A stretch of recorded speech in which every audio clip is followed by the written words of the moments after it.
meragukan. Di sini dalam saya bilang, ijazah apa hubungan sama perkara ini? Apakah ijazah dipakai untuk membunuh? Itu loh. Artinya identitasnya memang benar Peggy Setiawan, tapi belum tentu dia pelaku pembunuhnya, begitu ya Pak? Peggy Setiawan memang klien kami, tapi dia bukan pelaku pembunuhnya. Kalau polisi bisa membuktikan, alat buktinya seandainya pisau.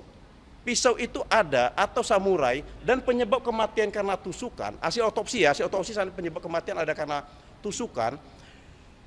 Pisau pun sesuai dengan otopsi, ditemukan juga jarinya si Peggy Setiawan. Saya dukung, setuju. Tetapi tidak, hanya ijazah sama KTP, apa hubungannya? Kecuali kalau Peggy Setiawan dalam kasus ini adalah kasus pemalsuan ijazah, baru masuk di akal. Untuk itu maka saya bilang, Kepolda ini udah tangguhkan, bebaskan si Peggy, tidak ada kata lain, bebaskan. Bahkan saya bilang, bukan hanya Peggy bebaskan, yang sudah menjalani terpidana itu bebaskan. Tetapi dengan cara, karena ini sudah dihukum, mungkin mereka melalui jalur PK. Perpanjangan masa penahanan Peggy ini dinilai cacat hukum juga karena sampai dengan saat ini tidak ada surat yang diterima oleh kuasa hukum. Apakah benar, Pak? Betul, ini tadi saya koordinasi ke Bandung, saya menanyakan, itu batas penahanan Peggy itu tanggal 10. Sekarang sudah tanggal 12. Satu hari aja itu tidak boleh loh, menahan orang tanpa surat. Itu boleh dikatakan penyekapan. Penahanan tidak sah. Orang tidak ada surat, tidak ada ininya kok. Penyekapan, boleh dikatakan penyekapan. Gitu loh. Kecuali kalau ada surat. Itu Mas. Ciri fisik yang dinilai juga berbeda dengan informasi daftar pencarian orang yang dikeluarkan oleh polisi. Seperti apa itu, Pak? Sangat berbeda. Yang DPO itu kan si Saka itu siapa mengatakan udah nggak cocoknya ditunjukkan sama polisi.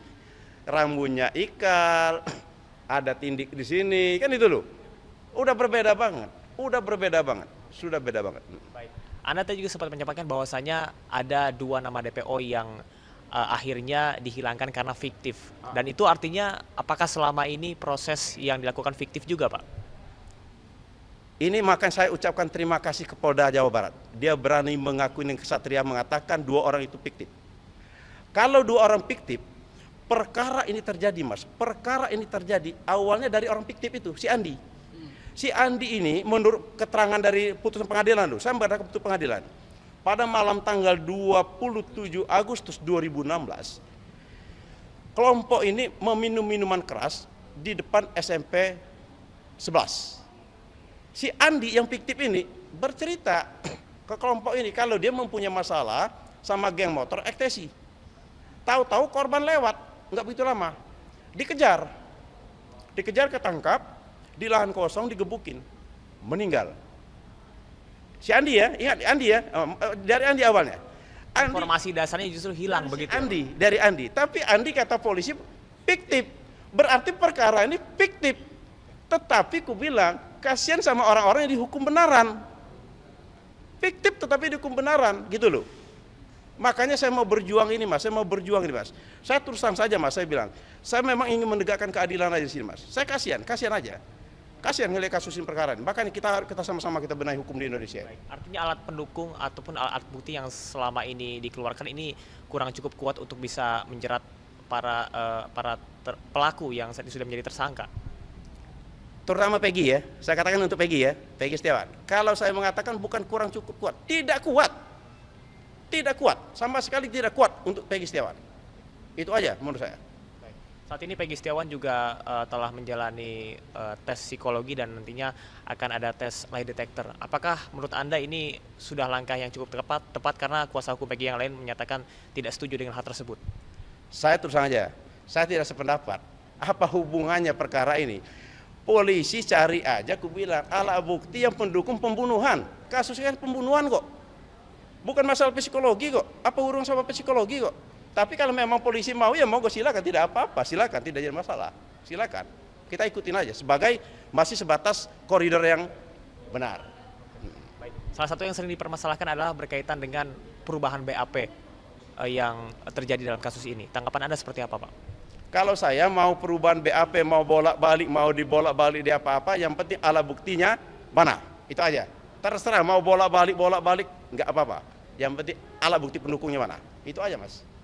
Ini ada juga isu yang beredar Peggy mengganti nama menjadi Robi.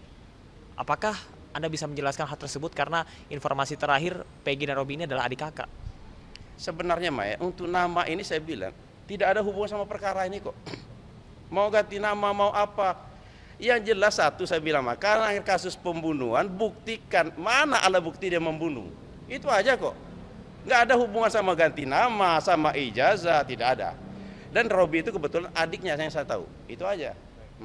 Nantinya di sidang pra-peradilan tentunya akan ada saksi-saksi yang baru begitu. Apakah akan ada perlindungan LPSK bagi saksi-saksi yang nantinya akan bersaksi untuk meringankan ataupun juga membuktikan bahwasanya Peggy tidak bersalah, Pak? Ada. Kita sudah mengajukan ke LPSK. Ada.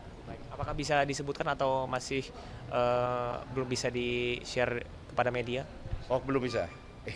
Belum bisa, Mas. Ini rahasia. Yang penting waktu di persidangan aja dilihat nanti. Baik, Pak Marwan, terakhir Anda sudah memberikan rekomendasi ataupun juga meminta kepada Komisi Yudisial untuk bisa mengawal kasus ini, berkas-berkas sudah diberikan. Apakah sudah ada perwakilan dari Komisi Yudisial yang menemui Anda atau komunikasi yang dilakukan sebelumnya, Pak? Saya petinggi sini, komisioner di sini, saya udah koordinasi. Kebetulan beliau adalah senior saya dan saya mempunyai hubungan emosional, saya emosional ya. Tetapi ini kan di luar hubungan emosional, saya udah komunikasi. Kelembagaan kita pakai. Dan beliau ini sekarang sedang dinas luar karena untuk perekrutan hakim agung kalau nggak salah. Tetapi beliau udah mengatakan harus surat resmi. Ya, sekarang saya bikin surat resmi. Semuanya sudah saya lengkapin. Baik, terakhir Pak, pesan untuk masyarakat karena nantinya sidang pra-peradilan ini tentunya masih dalam proses, apa yang ingin Anda sampaikan pada masyarakat berkaitan dengan isu yang beredar tentang Peggy selama ini? Iya, saya minta kepada masyarakat ya sabar aja, kami akan berjuang untuk membebaskan Peggy Setiawan.